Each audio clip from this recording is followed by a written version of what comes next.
मेरे साथ निकाले हागे नबी की पुस्तक, उसका पहला अध्याय और उसके 5 से लेकर 11वें आयत तक मैं आपके सम्मुख पढ़ना चाहता हूं। Haggai, prophet Haggai, book of Haggai chapter 1 verses 5 to 11। हागे नबी की पुस्तक 1 अध्याय और उसके 5 से लेकर 11वें आयत।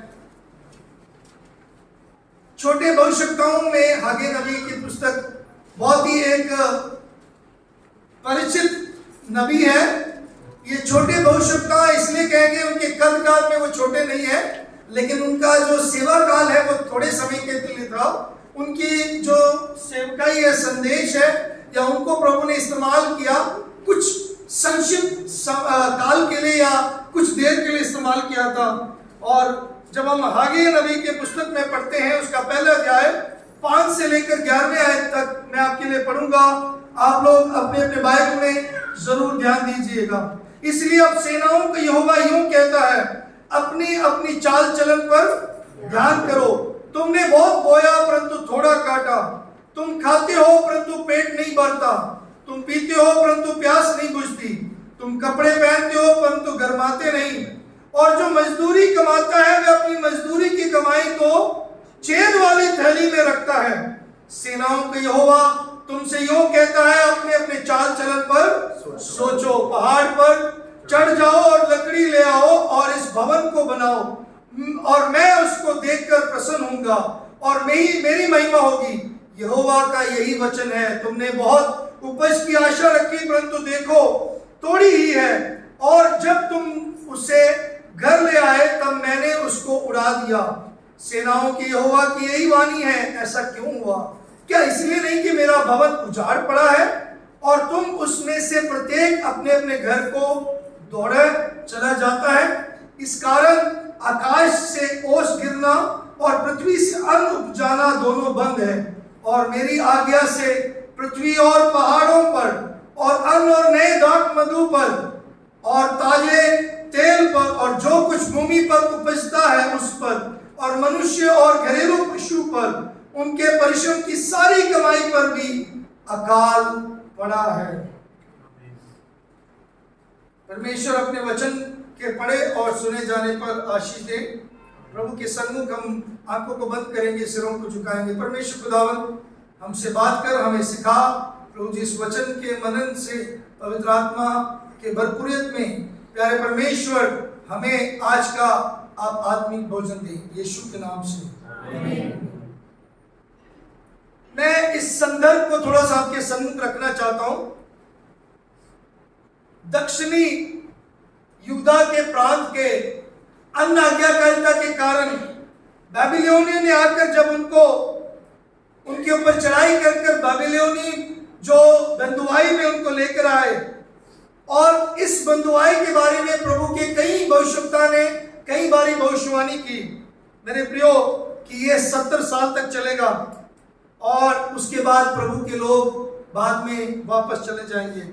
जब हम इसके विषय में अगर पढ़ना चाहते हैं तो दूसरा इतिहास उसकी 36 अध्याय 15 से लेकर 23 आयतों में अगर पढ़ेंगे उसके इतिहास को पढ़ सकते हैं। We can see and we can turn to 2 Chronicles chapter 36 verses 15 to 23, और उसको जब हम पढ़ेंगे ये देख सकते हैं ये बंधुआई 70 साल तक कैसे रहा, और 490 साल में लोगों ने प्रभु के वचन को उन्होंने ठुकराया, इनकार किया, प्रभु के वचन को नहीं माना, और प्रभु ने वहां पे क्या किया?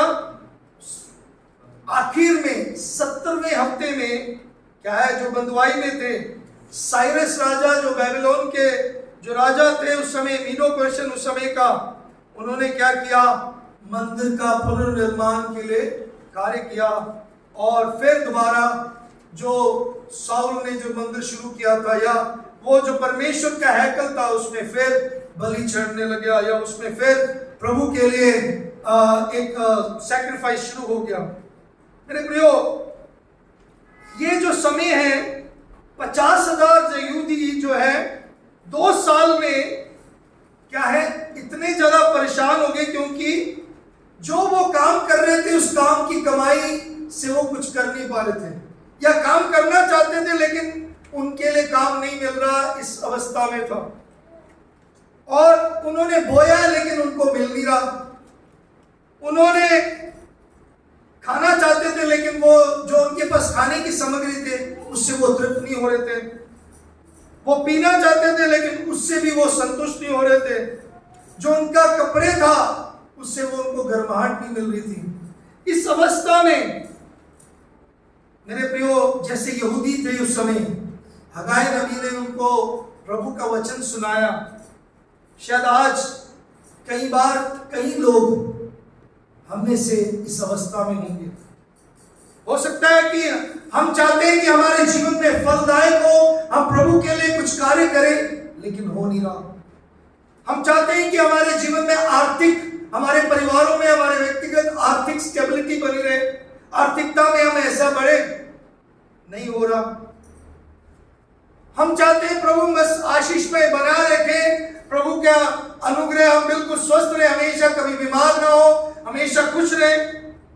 और ऐसे अवस्था से भी हम जब गुजरते हैं, हम चाहते हैं कि ये सब आशीषें हमें मिले, लेकिन नहीं मिल रहा। जब इन आयतों को हम पढ़ते हैं मेरे प्रियो, परमेश्वर कुछ बातों को चाहते हैं कि हम अपना ध्यान उस बात पर लगाएं जिसके लिए प्रभु हमें केंद्रित करना चाहता है।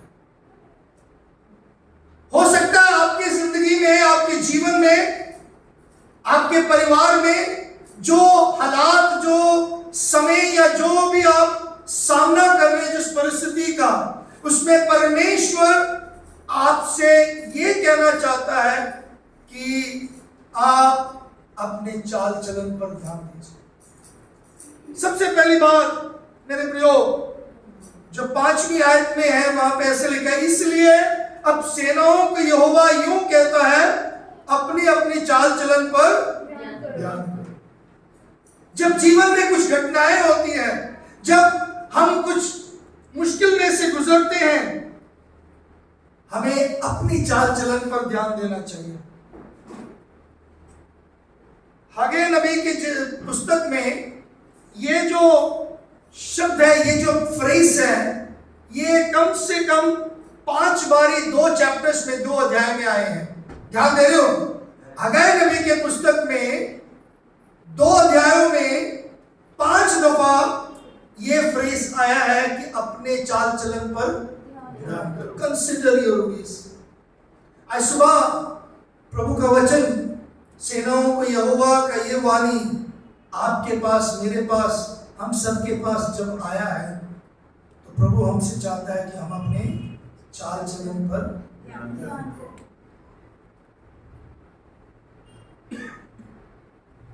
पास्टर जी, नौकरियां मैंने बदल लिया, मुझे नौकरी नहीं मिल रही, या फिर मैं चाहती हूं कि ये काम करे, ये हो नहीं रहा, मेरे शरीर में ये तकलीफ है, मेरे परिवार में ये रिश्तों में दरार है, मेरे अंदर ये, मेरे जीवन में ये मुश्किलें, परिस्थिति है, इसका हल बताओ।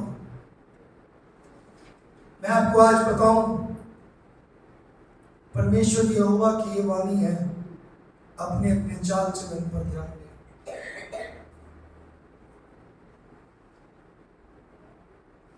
किस पर ध्यान देना? अपनी अपनी चाल चलन पर। ये नहीं कि पड़ोसी कैसे चल रहा है, मेरे रिश्तेदार कैसे चल रहे हैं, मेरे पास्टर कैसे चल रहे हैं। हम बहुत ज्यादा जल्दी, मतलब सबसे ज्यादा हम तीव्र और तेजी से करते हैं दूसरों के ऊपर इल्जाम लगाने में। उसने ऐसा किया, उसके अंदर गलती देखो, वो ऐसा करता है। सबसे ज्यादा जब हमारे साथ कुछ होता है, हम एकदम याद करते हैं, उसने नहीं किया ऐसा, उसके साथ क्यों नहीं प्रभु ऐसा कर रहा, वो ऐसा नहीं करते। I tell you, God is only bothered about you. परमेश्वर आपके बारे में फिक्र कर रहा है, आपके बारे में चिंता कर रहा है, दूसरे के बारे में नहीं चिंता कर रहा। Because He loves you, He has paid price for you, He wants to save you, He wants to keep you holy, He loves you very much. वो आपसे प्रेम करता है, आपका खास है, आपका ख्याल रखता है, इसलिए बार बार ये वचन आपके पास आता है, इसलिए आपको ध्यान देना है। क्योंकि वो आपसे अति प्रेम करता है। आमीन। खास तौर पर ध्यान देने का मतलब क्या है? किस बात पर ध्यान देना? अपने अपनी चाल चलन का मतलब मेरा परमेश्वर के साथ रिश्ता कैसा है? How is my relationship with my father? How is my relationship with my God? How is my relationship with my saviour? मेरे मुक्तिदाता के प्रति मेरा रिश्ता कैसा है? मेरे पिता के प्रति मेरा रिश्ता कैसा है? क्या मैं प्रतिदिन प्रति भोर उसके पास जाता हूं? मेरे हर मुश्किल, हर तकलीफ, हर घड़ी में क्या मैं उसको स्मरण करता हूं? मेरे प्रियो, उसने हमारे कामों के अनुसार हमसे बदला नहीं लिया। हालेलुया। मेरे परमेश्वर मेरे कामों के अनुसार मेरे से बदला नहीं लिया। वो मेरे लिए सब कुछ वो करता है। उसके अनुग्रह में, उसके दया में मेरे लिए सब कुछ करने में वो सामर्थ्य है। आमीन। मेरे प्रियो, बस इसको इस तरीके से सोचो, जब हम अपने सामने मुश्किल परेशानी का घड़ी सामना करते हैं, ऐसे एक जो अवस्था से हम गुजरते हैं, बहुत ज्यादा तकलीफ में होते हैं, उस समय प्रभु कहता है अपने अपने चाल चलन पर ध्यान दीजिए। इसका मतलब है, क्या हम परमेश्वर को प्राथमिकता दे रहे हैं? क्या हम परमेश्वर को उसकी महिमा, उसके बढ़ाई कर रहे हैं कि नहीं? क्या हम उसको ऊंचा उठा रहे हैं कि नहीं? क्या मेरे जीवन में, मेरे चाल चलन में मैं बढ़ रहा हूं या वो बढ़ रहे हैं? इसका मतलब मैं आपको बताना चाहता हूं, आप क्या सोचते हो आपके लिए परमेश्वर जरूरी है कि कुछ और बातें जरूरी है? अपने चाल चलन पर ध्यान देने का मतलब क्या है? What you think about God is the most important thing about you. आप क्या सोचते हो परमेश्वर का क्या है आपके लिए सबसे महत्वपूर्ण बात? या परमेश्वर आपके लिए कितना महत्वपूर्ण रखते हैं? How much important God is in your life? Pastor ji, हम तो चर्च जाते हैं, तो प्रेयर करते हैं, हम विश्वासी हैं, हम बाइबल पढ़ते हैं, हम तो बचपन से जानते हैं, हमारे परिवार, रिश्तेदार सब कुछ जानते हैं। मैंने बाइबल कॉलेज किया, मैंने बाइबल पढ़ा है, बाइबल सेमिनार अटेंड किया, बड़े बड़े मीटिंगों में गाया है, बजाया है, मैंने सेवा की है। क्या यही परमेश्वर कह रहे हैं? अपने अपने चाल चलन पर ध्यान दो। चाल चलन लिखा है वहां पे, ना कि अपने भावनाओं पर ध्यान देने के लिए। कई लोग क्या करते हैं, मुझे बहुत दुख लगा, मुझे बहुत अच्छा लगा, मुझे बहुत गुस्सा आया, ये फीलिंग्स है।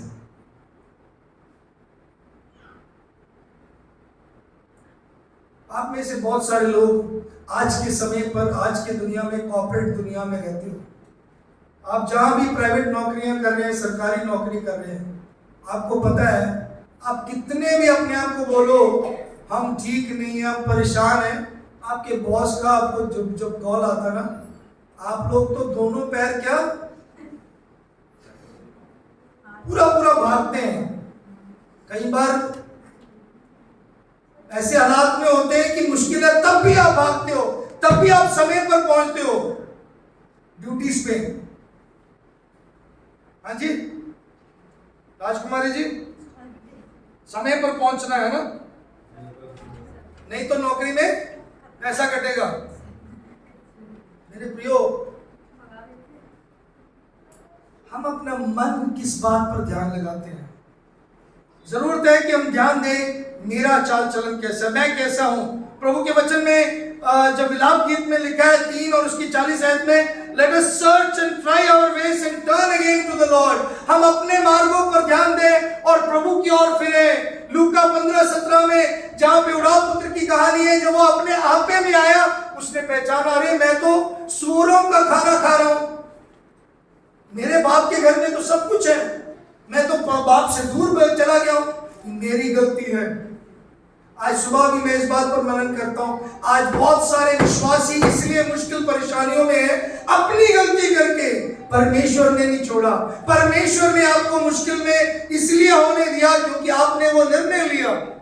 मेरे प्रियो, इसलिए जरूरत है, दूसरे कोरिन्थियों 13:5 में लिखा है, अपने आप को जांचो, अपने आप को परखो कि आप विश्वास में हो कि नहीं।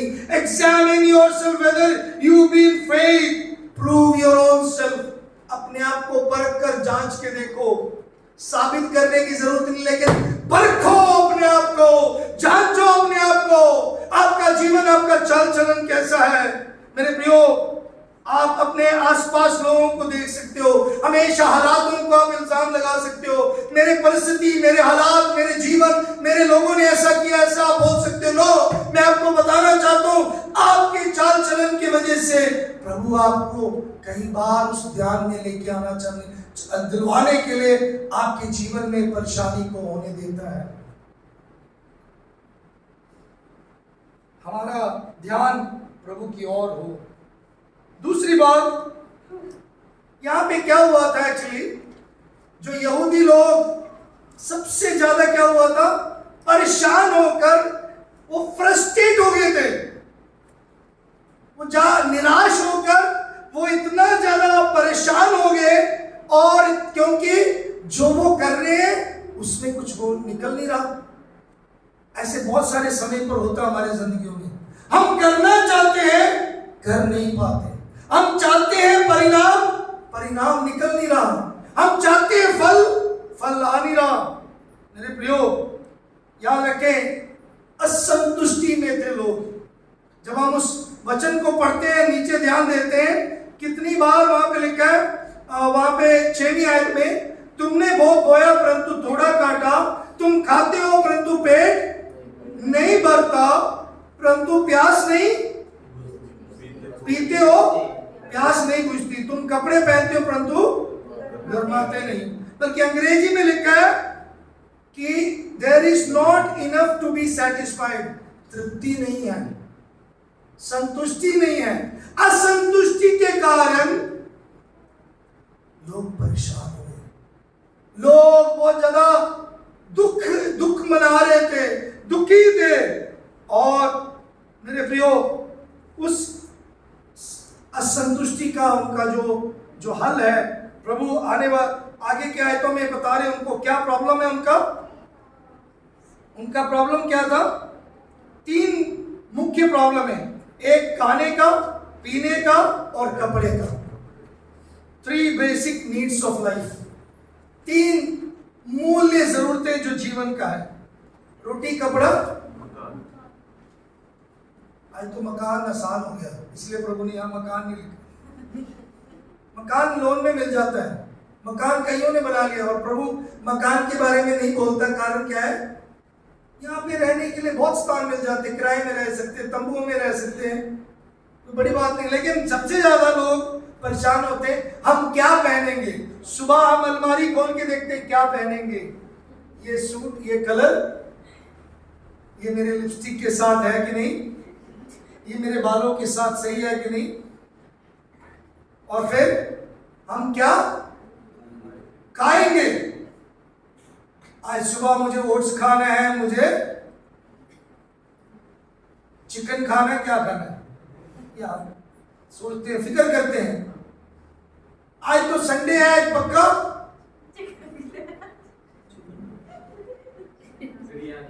बिरयानी। हम हमेशा इसी 3 चीज के बारे में फिक्र करते रहते हैं। ओ, कभी भी हम ये नहीं सोचते परमेश्वर हमसे क्या चाहता है। लिखिए मेरे प्रियो, वहां पे ध्यान भी दीजिए, वहां पे वचन में लिखा है, उसको नीचे, वह अपनी मजदूरी की कमाई को छेद वाली थैली में रखता है। सेनाओं के यहोवा तुमसे यूं कहता, अपने अपने चाल चलन पर सोचो, और 8वीं आयत में, पहाड़ पर चढ़ जाओ, लकड़ी ले आओ और इस भवन को बनाओ। मेरे प्रियो, परमेश्वर यहां पे एक बात उनको बता रहे हैं, उनके जीवन में क्यों असंतुष्टि आई। उन्होंने प्रभु के काम को तिरस्कार किया। क्या किया? They neglected the work of God. प्रभु के कार्य का तिरस्कार किया, प्रभु के वचन का तिरस्कार किया, प्रभु के लोगों का तिरस्कार किया।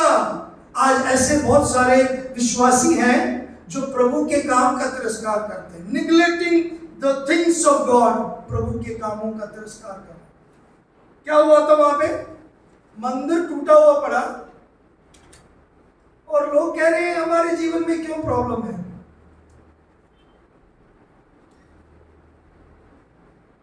उनकी प्रॉब्लम असंतुष्टि, उनकी प्रॉब्लम तृप्त नहीं हो रही है। मेरे प्रियो, आज भी बहुत सारे लोगों की एक प्रॉब्लम है।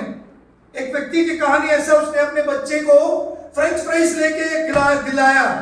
एक बाप ने एक बेटे को फ्रेंच फ्राइज लेके दिया। फ्रेंच फ्राइज देने के बाद उस बाप ने जाकर एक फ्रेंच फ्राई उठाने की कोशिश किया।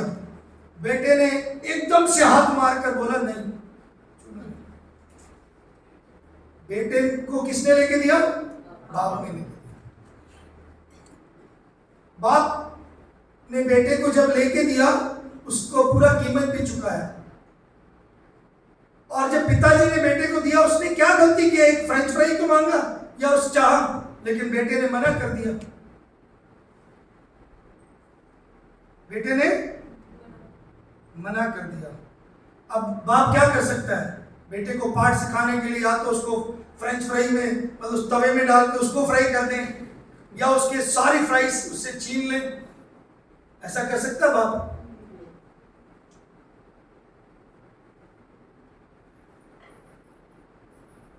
परमेश्वर सब कुछ उसका है, परमेश्वर सब कुछ नियंत्रण कर रहा है, परमेश्वर का है सब कुछ। हमें तो सिर्फ दिया उसने इस्तेमाल करने के लिए, उसका देख रेख करने के लिए। God owns everything. It is in His hands, everything. He has just given us, whether it is our car, whether it's our property, our possessions, our people, our qualification, anything we think of. इस संसार में कुछ भी हम सोचते हैं, हमारे बच्चे, हमारे अपने प्रियजन, हमारे अपने लोग, हमारे परिवार, हमारे ज्ञान, हमारे संपत्ति, कुछ भी बातें हम ले लो, ये सब कुछ परमेश्वर ने हमें दिया है देखरेख करने के लिए। Just to take care of that. We are managers till we are alive on this earth. उसके बाद वो भी जीवित रहेंगे, उसके बाद वो भी चलेगा। आपको अपना जिम्मेदारी निभाना है बस।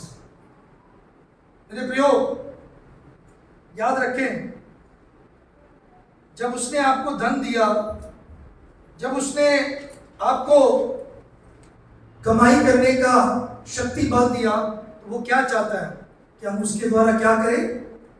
क्या करें उसके द्वारा?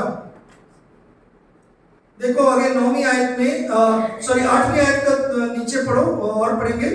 और इस भवन को बनाओ, मैं उसको देखकर प्रसन्न होऊंगा और मेरी महिमा होगी यहोवा की यही वचन। परमेश्वर अपनी महिमा किसी को नहीं देना चाहता। मैं और आप शब्दों के द्वारा महिमा करते हैं, hallelujah hallelujah, praise the Lord, praise the Lord, praise the Lord, praise the Lord. आप हजारों सैकड़ों बारी बोल लो, लेकिन अगर आपके काम प्रभु की स्तुति के नहीं है, तो आपका प्रेज द लॉर्ड बोलना व्यर्थ है। आपका हालेलुया बोलना व्यर्थ है अगर आप प्रभु की महिमा नहीं कर रहे, अपने कामों से, अपने चाल चलन से नहीं कर रहे। So you are coming and you are saying good words is really fake. आपके लिए वो फेक है, नकलीपन है। मेरे प्रियो, याद रखें, लेवी व्यवस्था 26:26 में लिखा है, तुम खाते हो लेकिन तुम तृप्त नहीं होते। होशेया 4:10 में लिखा है, वो खाते हैं लेकिन उनको पूरा नहीं होता। आमोस 4:6 में लिखा है, मैंने तुम्हें रोटी दिया है अलग अलग जगहों पर, फिर भी तुम भूखे हो। मेरे प्रियो, आज भी प्रभु यही ध्यान दिलाना चाहता है हम में से कई लोगों को, बहुत सारे लोगों को, कि हम अपने जीवन में ध्यान दें कि मैंने प्रभु को महिमा दिया कि नहीं। मेरे कामकाज में, मेरे नौकरी में, मेरे कारोबार में मैंने प्रभु को आगे रखा कि नहीं, मेरी कमाई में मैंने प्रभु को आगे रखा कि नहीं। याद रखें, ये बात आप सबको बहुत अच्छा लगता है कि प्रभु हमारी परिस्थिति को जानता है, लेकिन वही परमेश्वर जानता है कि आप उसको मान दे सकते हो, आप उसकी महिमा कर सकते हो, चाहे आपकी परिस्थिति कैसे भी हो। आप में से बहुत सारे बोलेंगे, पास्टर जी आपको क्या पता, प्रभु जानते हैं हमारे हालात, इस महीने का हमारा खर्चा कितना है। मतलब आप मेरे को बताने की कोशिश करेंगे, लेकिन मैं आपको बताऊं, मेरे से ज्यादा मेरा यीशु जानता है आपकी क्या परिस्थिति है। हालेलुया। मेरे प्रियो, परमेश्वर, मुझे आपको यह बताना है कि हमारे जीवनों में परमेश्वर चाहता है, और वही 9 से 11वीं आयत में परमेश्वर यही सिखाना चाहता है कि हम उसको प्राथमिकता दें। We may put God first in our lives. That's what happened to Jewish people. That's what happened to people, those who are in captive. They were not considering their ways because for them God was not first. क्योंकि यही बात यहूदियों के साथ हुआ, वहां पे जो बंधुआई में थे, क्योंकि वो बो रहे लेकिन काट नहीं रहे, वो खा रहे हैं पी रहे हैं, उनको तृप्ति नहीं हो रही, क्योंकि उन्होंने प्रभु को पहला स्थान नहीं दिया। आज भी बहुत सारे विश्वासियों के जीवन में प्रॉब्लम, तकलीफें इसलिए बनी रहती है, और बार बार ये हालात का सामना क्यों करते हैं? क्योंकि प्राथमिकता प्रभु को नहीं दिया, पहला स्थान प्रभु को नहीं दिया। मेरे प्रियो, प्रभु के वचन में जब हम पढ़ते हैं, याद रखें, प्रभु हमसे यही चाहता है कि हम पहला स्थान उसको दें। हम कई बार प्रभु के काम को चलाने की कोशिश नहीं करते, हम अपने काम चलाते हैं प्रभु के काम। मैं प्रभु के पास आया, मुझे क्या मिलेगा?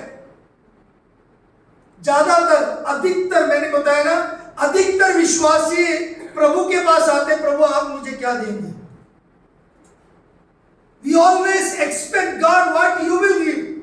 अरे प्रभु ने आपको जीवन दिया, प्रभु ने आपको मुक्ति दे दिया, प्रभु आपको जीने के लिए सारे शक्ति बल दिया, प्रभु आपके संग है हमेशा, प्रभु ने वायदा किया आपके साथ रहने का, प्रभु ने आपको हर बात का इंतजाम किया। अब क्या करना है आपने? आप उस चीजों में, उस बातों में प्रभु के प्रति उसको पहला स्थान देना, वफादार रहना है।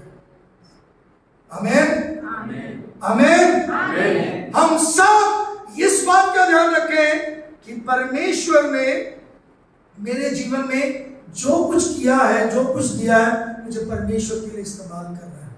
आमीन। चाहे वो हमारी नौकरी है, चाहे हमारे कारोबार है, चाहे कुछ भी हो, याद रखें, आपके कारण प्रभु के भवन आज खाली पड़ा है। आपके बगल में अगर कुर्सी खाली है, ये आपके वजह से है। आपके परिवार में बच्चे सही नहीं है, ये आपके वजह से है, क्योंकि आप उनको प्रभु के लिए, उनके लिए प्रार्थना नहीं कर रहे। आपके चर्च में अगर आज कमी घटी है, ये आपके वजह से है। You are responsible for God's house which is lacking now. अगर प्रभु का भवन ये बना नहीं, इसके जिम्मेदार यहूदी लोग हैं करके अगे नबी प्रभु का वचन सुना रहे उनको, तुम्हारे कारण नहीं बना, तुमने प्रभु की महिमा नहीं की। आज भी प्रभु की महिमा हम लोग ही रोक रहे हैं, आप लोग रोक रहे हैं। बहुत सारे लोगों को मैंने सुना हमेशा कहते हुए, हम बहुत बिजी थे इसलिए हम चर्च नहीं आ पाए।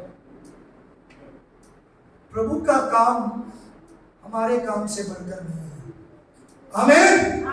प्रभु का काम हमारे काम से बढ़कर नहीं है। बहुत सारे समय पर मैंने बहुत लेन मतलब एक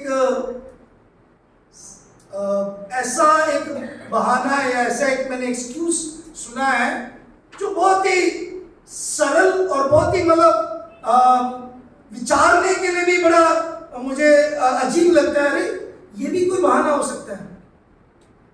जैसे कि संडे चर्च नहीं आए क्योंकि कपड़े मिले नहीं, संडे चर्च नहीं आए क्योंकि हम खेलने चले गए, संडे चर्च नहीं आए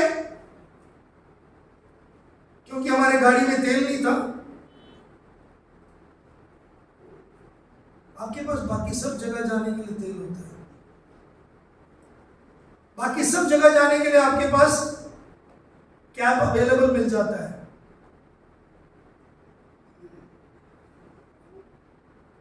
खर्चा कर लेते हो घूमने फिरने के लिए, शादियों ब्याह में जाने के लिए कपड़े होते, चर्च जाने के लिए कपड़ा नहीं था मेरे पास। आप प्रभु की महिमा नहीं कर रहे, फिर कहते प्रॉब्लम्स आ गई, मुश्किलें आ गई, परेशानी क्यों आ रही मेरे पास बार बार। प्रभु को प्राथमिकता दो, put God first in your life. तो परमेश्वर आपके जीवन में अगर पहला स्थान नहीं है तो आप अपने जीवन में हमेशा ऐसे ही असंतुष्ट रहेंगे। पुट गॉड फर्स्ट, प्रभु को प्राथमिकता दो, प्रभु को पहला स्थान दो, फिर आप अपने जीवन में संतुष्ट रहेंगे, फिर आप अपने जीवन में तृप्त रहेंगे, फिर आप अपने जीवन में ऐसे कमाई कमाएंगे जो कभी भी थैली जो छेद वाली नहीं, हमेशा दूसरों को देने वाला होगा, दूसरों में आप सफल रहेंगे। कभी मत सोचना, मैं कल परसों भी किसी की बात सुन रहा था, पॉलिटिशियन राजनीतिक लोग ही कह रहे थे आज के टाइम में अमीर इसलिए नहीं कि उनके पास खेती बाड़ी है, अमीरी आज के समय पे जिसके पास ज्ञान है। हमारे पास सबसे बड़ा ज्ञान है, इसको जिसने पढ़ा है वो कभी भी जीवन में असफल नहीं होगा। जो इस पर दिन रात मनन करता है वो उस बहती नालियों के किनारे लगे हुए उस पेड़ के समान है जिसके फल हमेशा फलते हैं और जिसके पत्ते कभी मुरझाते नहीं, और जो भी वो करता है वो हमेशा सफल होता है। लेकिन हमारा ध्यान नहीं है, हमारे पास समय नहीं है पढ़ने के लिए, हम बाइबल खोलते नहीं है। बाइबल कहाँ रखा है हमें ढूंढना पड़ता है। हगे नबी के पुस्तक कहाँ है, लूका रचित सुसमाचार कहाँ लिखा है, बाइबल में कितने अध्याय हैं, बाइबल में यीशु मसीह ने कब क्या बोला है, कब मेरे सुरक्षा के लिए कौन से वचन है, मेरे परीक्षाओं में मुझे कैसे बल मिलेगा, मेरे प्रबंध के लिए वो कैसे वचन दिया है, मेरे मुश्किल के समय पर, मेरे बीमारी के समय पर, मेरे दुख के समय पर, मेरे रोने के समय पर मुझे कहाँ वचन मिलेगा, कैसे पता लगेगा। नेट बंद होता है, लोग ढूंढते हैं, बाइबल भी ढूंढते हैं।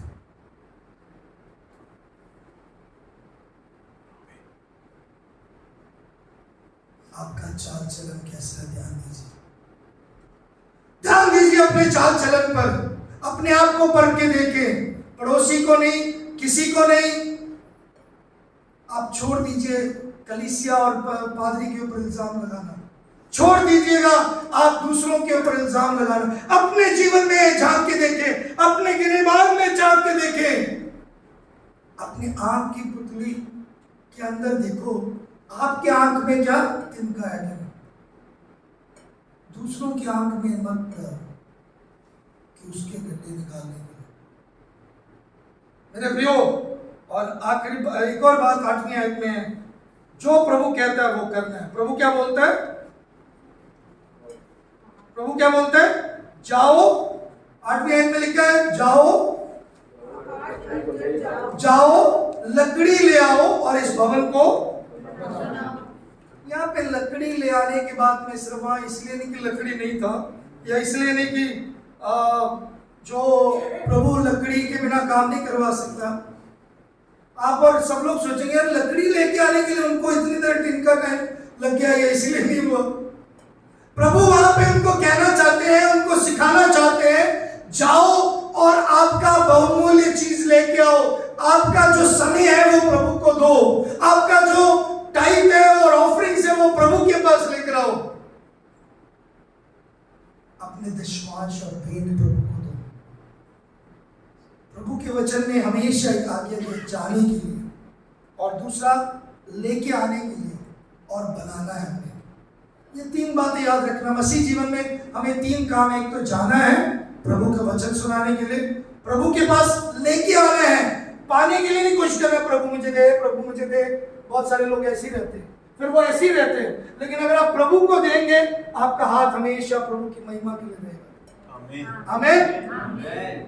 आप प्रभु के हाथ के प्रभु को देने के लिए हमेशा हाथ खोल के रखें, मुट्ठी बंद करके ना रखें, मांग के ना रखें, हमेशा हाथ खोल के रखें। प्रभु मेरा जो कुछ आपका दिया हुआ ले लो प्रभु, मेरा जीवन आपका है, मेरे जान आपके लिए हाजिर है प्रभु। मैं हमेशा ये बोलता हूँ, मुझे कलीसिया सेवकाई के आरंभ से लेकर मुझे कई लोगों ने ये सिखाया या बताया कि आप परिवारों के ऊपर मेंबरशिप फीस लगाओ, और आज तक मैंने सोचा, ये कहा मेंबरशिप फीस लगाने से कोई फायदा नहीं है जब तक कोई प्रभु से प्यार ना करे, वो प्रभु को देंगे, प्रभु के काम को नहीं समझेंगे, वो प्रभु को नहीं देंगे। सो प्रभु यहाँ पे क्या कह रहा है, जाओ लकड़ी ले आओ और बनाओ। मेरे प्रियो, बहुत सारे लोग,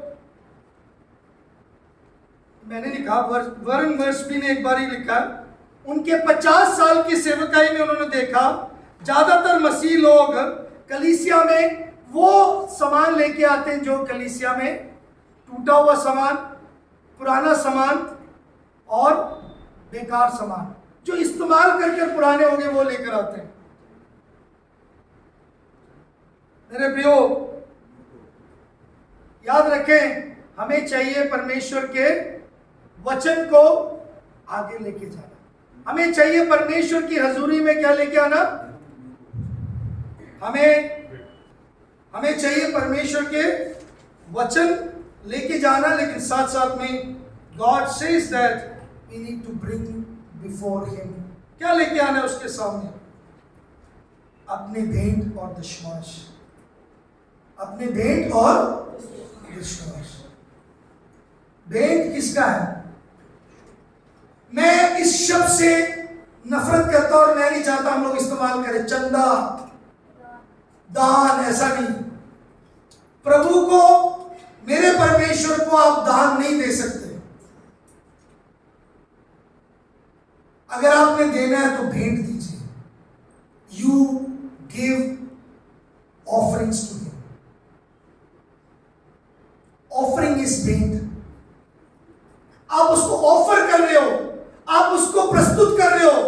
चंदा मतलब मैं इसके लिए चंदा ले रहा हूं, मैं दान दे रहा हूं। अरे भैया, मेरा परमेश्वर जो आकाश और पृथ्वी का करता है, ही holds the cattle on 1000 hills, जो इतना महान है, जो स्वर्ग और पृथ्वी का मालिक है, जिसने जो कहता है सोना चांदी मेरा है, उसको आपके दान की जरूरत नहीं है। कभी भी मत सोचना, जब भी पादरी साहब, जब भी यहां से बोला जाता देने के लिए, प्रभु भूखा नहीं है, प्रभु को आपकी जरूरत नहीं है। लेकिन जब आप नहीं देंगे, आप प्रभु की महिमा नहीं करेंगे। जब आप प्रभु के सम्मुख अपने भेंट दशमांश नहीं लेके आ रहे, आप प्रभु की बड़ाई नहीं कर रहे। वहां पे क्या लिखा 8वीं आयत में हमने पढ़ा, उसको, उसकी महिमा और उसको प्रसन्न नहीं कर रहे। हम अपने आप को प्रसन्न करते हैं, मुझे आज इतना अच्छा खाना खाना है, मुझे इतना अच्छा कपड़ा पहनना है, लेकिन प्रभु को कितना खुश करते हैं? How do you please God? By obeying his words, उसके वचनों को मानने के द्वारा उसको प्रसन्न करते हैं। यूहन्ना रचित सुसमाचार 15 अध्याय में लिखा है, यदि तुम मेरे वचन को अपने जीवन में पूरा करोगे, यदि मेरा वचन तुम में बना रहेगा और मेरे वचन जैसे मैंने कहा उसको पूरा करोगे, तो जो कुछ तुम मांगोगे मैं तुम्हारे लिए पूरा करूंगा। वचन तो पूरा नहीं करते, फिर हम जो मांगते वो पूरा कैसे होगा?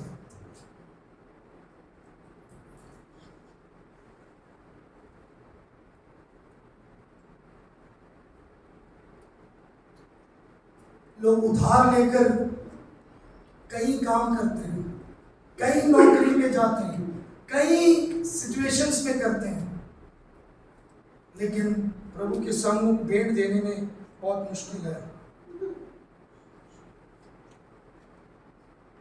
मेरे प्रियो, कई बार ये मत सोचना प्रभु ने इसलिए मुश्किल आपके जीवन में डाला है कि वो आपसे नफरत करता है। वो इसलिए करता है क्योंकि वो आपसे इतना प्रेम करता है कि आप उस मुश्किल परेशानियों के बीच में भी आप उसको स्मरण करें।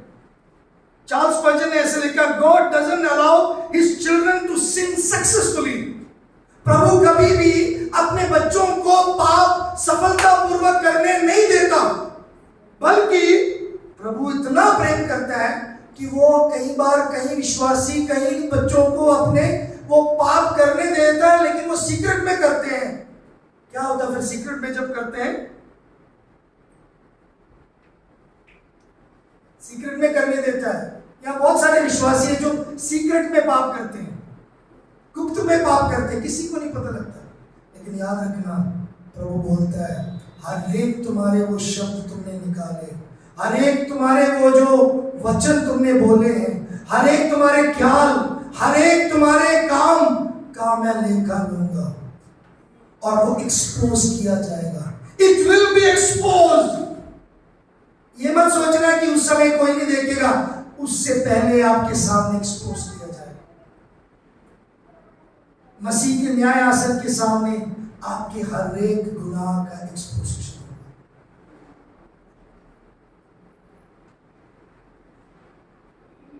आपका भाई खाता जो है ना, इधर ध्यान दीजिए, जो आपका भाई खाता डेली का, प्रभु ने लिखा है। आज कितनी बार इस बेटे ने प्रेयर किया, उसने लिखा टिक रखा है। इस संडे इस महीने में वो क्या किया क्या नहीं किया। मेरे पीछे दिल से चल रहे हैं कि रीति रिवाजों के हिसाब से चल रहे हैं। दुनिया को खुश कर रहे हैं कि मेरे को खुश कर रहे हैं।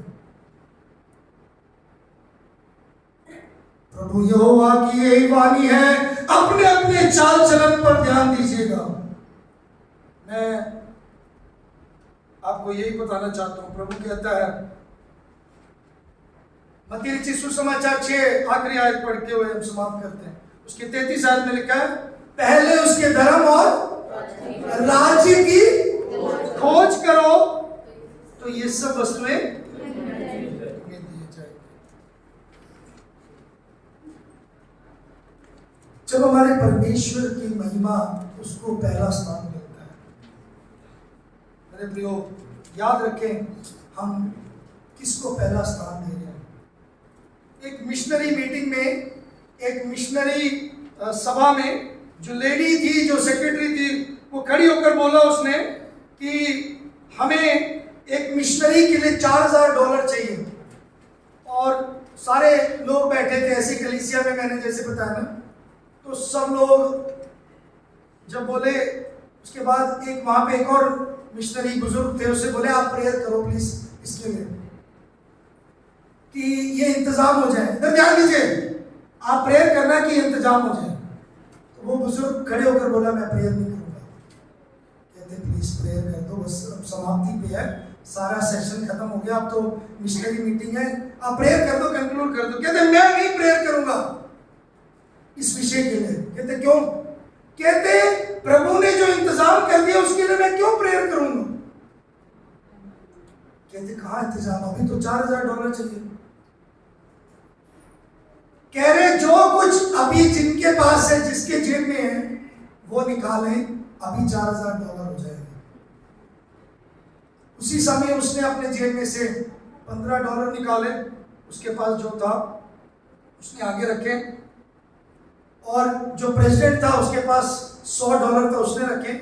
ऐसे करते करते $4000 उसी समय इकट्ठा हो गया। कई बार हमारे पास होता है प्रभु को देने के लिए, हम उसको पीछे कर देते हैं और अपने काम आगे रखते हैं। अरे मुझे ये लेना है, ये इस महीने जरूर लेना है, ले लो, कोई कौन मना कर रहा है। लेकिन प्रभु को पीछे मत करो उसको लेने के लिए, चाहे आपके लिए बहुमूल्य चीज है, चाहे आपका कुछ भी हो। मैं आपको बताऊं, बच्चों के फीस आए हैं या आपके किराया है, चाहे आपके सामान लेने की बात है, चाहे आपकी किस्तों की बात है, आपकी कमाई का पहला हिस्सा परमेश्वर का है। आमीन। उसको पहला स्थान दीजिए। आपके जीवन का पहला समय उसका है, आपका बेहतरीन उसको दीजिए। अपने चाल चलन पर ध्यान दीजिए। मेरे प्रियो, अपने खुशी पर हमेशा ध्यान न दीजिए। Don't focus on your happiness, क्योंकि जब आप अपनी खुशी पर ध्यान देंगे आप सबसे ज्यादा दुखी होंगे। मैं आपको बताना चाहता हूं, याद रखना, आप जब परमेश्वर को धकेल कर अपने आप को आगे रखेंगे आप हमेशा परेशान रखेंगे। जो परमेश्वर का है वो प्रभु को दीजिए। मैं आपको बताना चाहता हूं, समय पर आने से प्रभु मान करता है। आप समय पर चर्च में आइए, नहीं तो आप प्रभु की महिमा, प्रभु को खुश नहीं कर रहे। अपनी नौकरियों पर, अपने कामकाज पर, अपने मीटिंग्स में आप समय पर जाते हो, लेकिन प्रभु के भवन में आने के लिए आप देर करते हो। आप परमेश्वर के सन्मुख आप अपने लिए समय नहीं निकालते। मेरे प्रियो, हम कहां पे अपना भेंट डाल रहे हैं? हमारी कमाई कहां पे है? छेद वाली थैली में ध्यान दीजिए। अगर आपकी कमाई छेद वाली थैली में आप रख रहे हो तो कोई फायदा नहीं है कमाई करने का। आप ऐसे थैली में रखो जिसमें बरकत मिलेगा, वो है परमेश्वर की थैली, वो है परमेश्वर का घर, वो है परमेश्वर के काम, वो है परमेश्वर का मंदिर, वो है परमेश्वर के लोग, परमेश्वर के लिए। मेरे प्रियो, आपका जो दान है वो कहाँ है? आपका भेंट धन कहाँ है? वचन में ऐसा लिखा है, जहां तेरा धन वहां तेरा मन है। बाइबल बताती है, जिसने बोला कि मेरे पास आज सब कुछ है, मैं अपना कोठरी बड़ा करूंगा और मैं अपने प्राण से खाऊंगा, खा पी और ऐश कर। तो प्रभु पूछता, आज रात को तेरा प्राण ले लिया जाएगा तो क्या करेगा? फिर प्रभु ने बोला, हे मूर्ख, ऐसे प्रभु ने बोला। मैंने मूर्ख कहा है? प्रभु ने कहा है पहले, हे मूर्ख, तेरा प्राण आज तेरे से ले लिया जाएगा तो क्या करेगा? आज मैं आपके सामने सवाल रखना चाहता हूं, आपका चाल चलन कैसा है? मुश्किलें परेशानियों में से निकलते समय आप अगर सेटिस्फाइड नहीं है, असंतुष्ट है, तृप्त नहीं है, आपके जीवन में परेशानी, परिवार में परेशानी इसलिए क्योंकि आपने प्रभु की जगह ले लिया।